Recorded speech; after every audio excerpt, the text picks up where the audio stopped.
কোটি টকা হিচাপ কৰিবলৈ বেছি দামী কলমৰ প্ৰয়োজন নাই। মাত্ৰ 5 টকা দামৰ এটা কলমেদি কোটি টকা হিচাপ কৰিব পাৰি।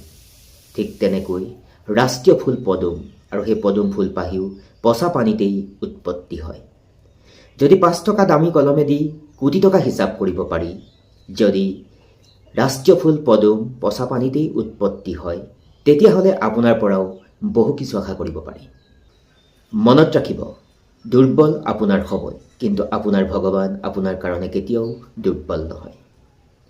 এন্ধাৰ ৰাতি যিমানেই দীঘল নহওক কিয়, এদিন ৰাতি পুৱাবই।